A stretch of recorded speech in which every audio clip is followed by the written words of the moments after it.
Welcome to Inside the Artist Studio.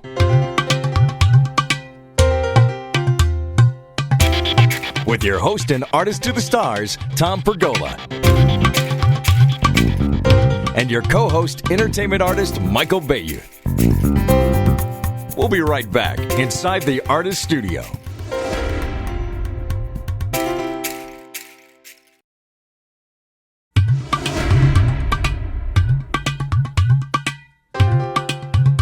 Hi, I'm Tom Pergola. I'm Michael Bayou. Welcome to Inside the Artist Studio.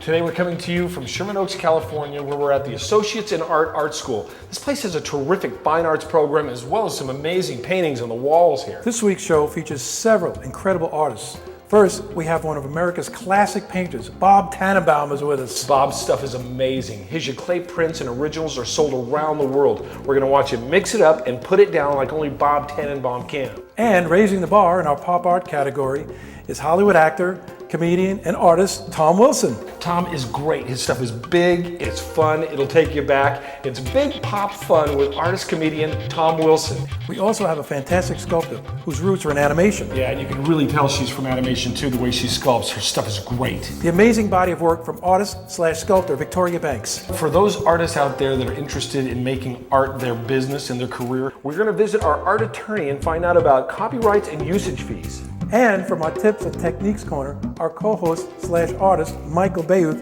will show us how to make organic-looking smoke from cheesecloth and spray paint. That's our show. Stay tuned. We'll be right back after this Inside the Artist Studio.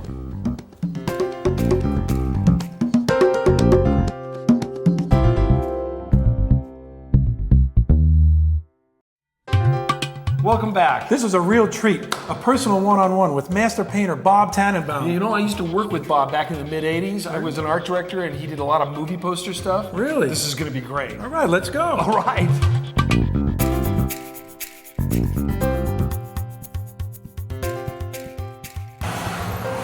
Come on in. Oh, wow. This is great.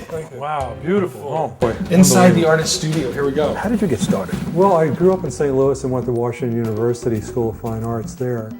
I got started as a kid. I started drawing and I started doing things that looked like I thought they should look like, and I got a lot of praise, so I just kept doing that. Yeah, when I was in school, I found out that, you could make a living supposedly doing paintings for advertising.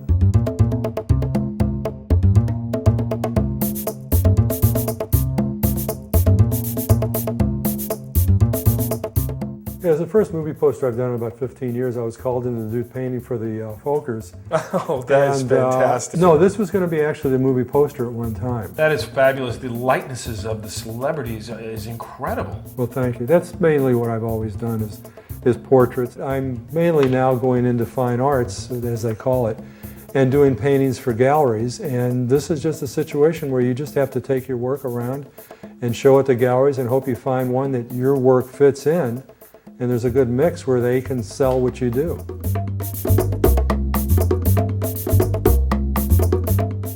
He's not just painting on canvas, he's painting on masonite here. Look, this is masonite. It gives a really smooth look. Dig it.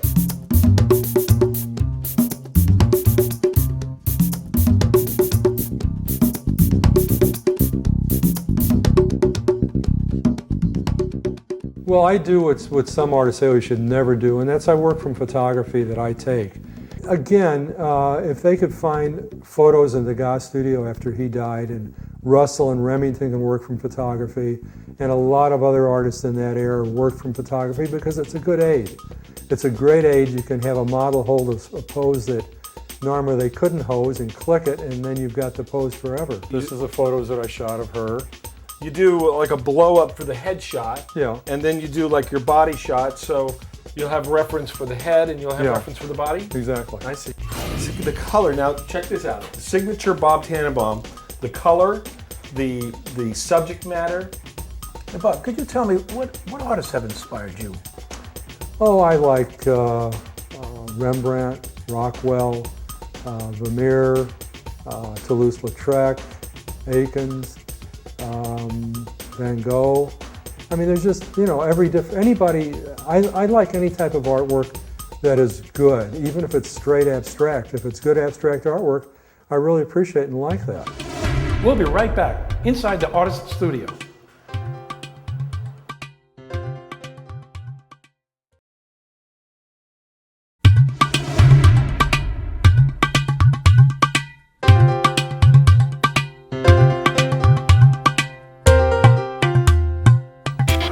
These artists are great here, aren't they? Yes, they are. But speaking of great and amazing, wait till you see what we have next. What's up next? It's our tips and techniques corner. Oh, that's me. That's right. Oh, geez, I gotta go get ready. Let's do it.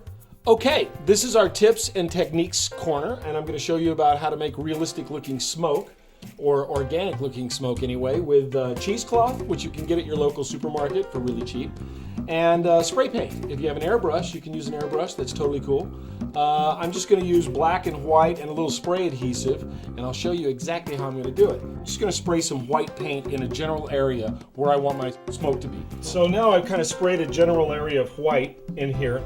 Okay, now we're gonna add our frisket. This is our cheesecloth that's gonna act as our frisket, or our mask. We're just gonna cut it kind of about the length of our white area there that's gonna be our smoke.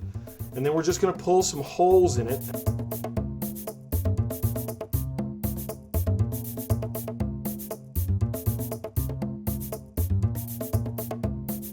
Okay, I'm back from spraying it with the spray adhesive, and it's kind of sticky now. But this is the fun part, actually. I kind of like this. You lay this down over the white area here that you've sprayed on the board. And some of the areas you're going to stick down hard, and some of the areas you're going to let them kind of billow up. Now that is basically the frisket for the smoke, right there. Now I'm going to take it outside and spray it black on top of this. And then when we take it off, smoke. Okay, now I've sprayed black over it, and you can see it doesn't look like much now, but all the white has been protected by this frisket, or this mask, and now I'm just going to take it off and see what we've got. What I would do is I would go back into this with a white Prismacolor or white paint, and I would actually start detailing some of this smoke and bringing some, finding some of these shapes and bring the detail back out. It's kind of cool. You can really find some wonderful accidents, and you can experiment, and you can really get some neat effects with cheesecloth and spray paint. That's it from our Tips and Techniques Corner. We'll see you next show. We're back at the Associates in Art School. The next segment we have coming up here is really important. I mean, this is something every artist needs to know about. Hi, my name's David Bacon, and I want to thank you for inviting me to Inside the Artist Studio. I'm really excited about passing on some important information. Once an artist has created a tangible work of art, there are two ways you can copyright and protect yourself. Number one, the moment the artwork is created, you become the owner of that copyright without doing anything.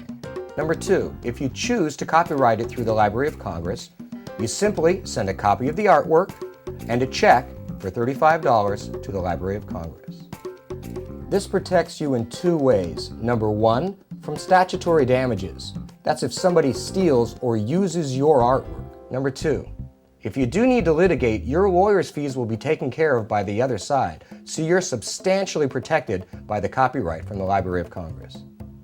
As far as usage fees go, they vary a lot. A great resource for you artists is the Graphic Arts Guild. They have complete guidelines for compensation in all areas. You'll find them at www.gag.org. This is David Bacon, and I want to thank you. We'll be right back inside the Artist Studio.